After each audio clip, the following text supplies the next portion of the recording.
नवरात्रि के पावन पर्व पर ब्रजभूमि धर्मार्थ ट्रस्ट द्वारा आगरा के गांधी नगर में कन्या पूजन किया गया। तो वहीं जानकारी देते हुए ब्रजभूमि धर्मार्थ ट्रस्ट के संस्थापक श्री राकेश उपाध्याय जी ने जानकारी देते हुए बताया कि भारतीय संस्कृति में जो कन्या पूजन है वह संसार की रचयिता है, वह हमारी बहन माँ के रूप में हमारे बीच है। कन्या पूजन से हम यह संकेत देते हैं कि जैसे हम इनकी आज पूजा कर रहे हैं वैसे ही ताउम्र हमें इनकी अस्मिता की रक्षा करनी चाहिए। जिस दृष्टिकोण से हमने उनकी पूजा की है उसी दृष्टिकोण से हमें इन्हें सदैव देखना चाहिए और उनके जीवन और उनकी अस्मिता की रक्षा करनी चाहिए। अभी न्यूज़ के लिए प्रदीप कुमार की रिपोर्ट।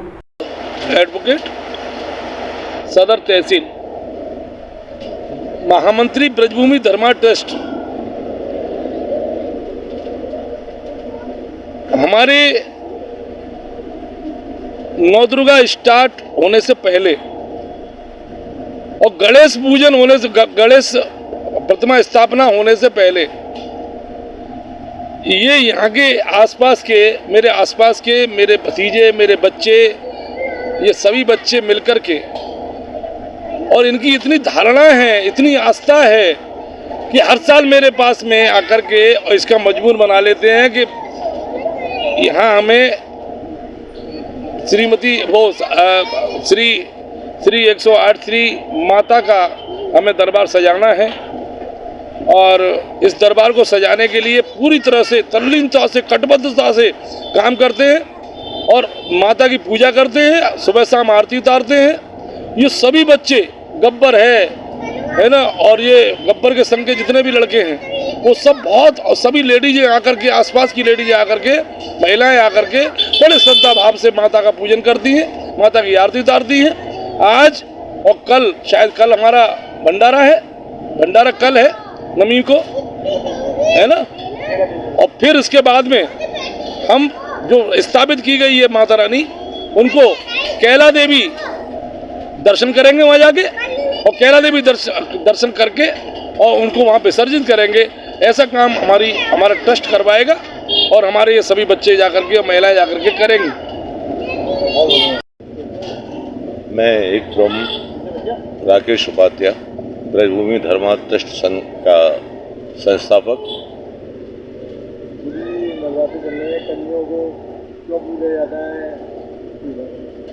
वास्तविक देखा जाए तो ये हमारी भारतीय संस्कृति में जो कन्या पूजन है, ये माँ आद्या शक्ति जो सृजनहार है, सृजनात्मक शक्ति है, जो इस संसार की रचयिता है, वह हमारी बहन, बेटी और माँ के रूप में होती है। हम कंजक पूजन के द्वारा ये संकेत देते हैं कि जैसे हम इनकी आज पूजा कर रहे हैं ऐसे ही हमें ताउम्र इनके जीवन की, इनकी अस्मिता की रक्षा करते हुए इनको उसी दृष्टिकोण से, जिस दृष्टिकोण से हमने इनकी पूजा की है, उसी दृष्टिकोण से सदैव इनका सम्मान करना चाहिए।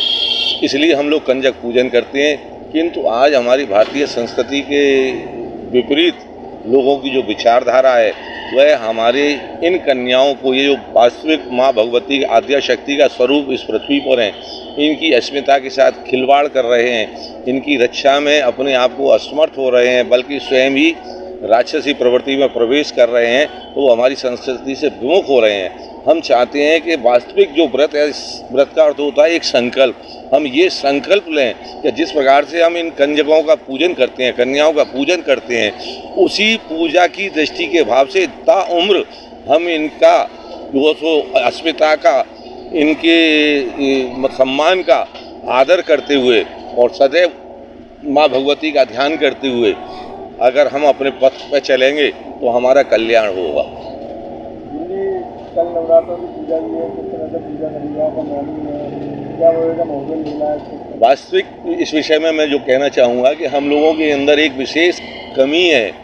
हम 8 दिन तो व्रत रहते हैं। 9वां दिन जो होता है सिद्धिदात्री का होता है, जो सिद्धि देने वाली होती है, लेकिन हम उसकी प्रतीक्षा नहीं करते हैं और अपने व्रत को परायण कर लेते हैं। जबकि नियमानुसार शास्त्र जो कहती हैं कि हमने जो 8 दिन साधना की है, उस साधना का फल तो हमें जब ही मिलेगा जब हम सिद्धिदात्री का जो सो पूजन करेंगे और सिद्धिदात्री का पूजन करते हुए उस व्रत को पारायण करेंगे तो हमें हमारी तपस्या का फल मिलेगा। लेकिन ऐसा नहीं होता है। लगभग 99% जो भक्त हैं वह नवमी के दिन माँ भगवती की पूजा पारायण कर देते हैं, कंजक पूजन कर देते हैं।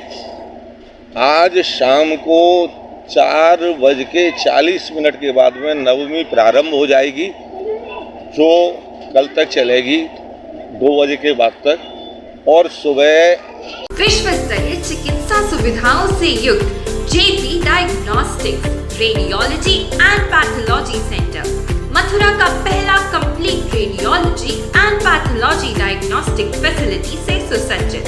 Doctor Deepak Agarwal and doctor Nidhi Agarwal, JSR tower, Govardhan crossing, NH90, Mathura.